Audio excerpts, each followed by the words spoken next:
ஏ அவிச்சு வச்ச நெல்லுக்கும் அள்ளி வச்ச முள்ளுக்கும் பிரிச்சு வச்ச மாவுக்கும் சேர்த்து வச்ச சீருக்கும் தாளம் இப்போ கூடி போச்சுடோய் கட்டி மேளத்துக்கு ஆடு போச்சுடோய்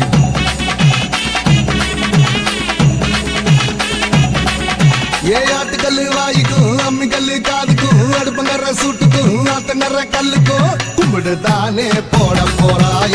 தங்கச்சி பட்டணம் தான் போக போறா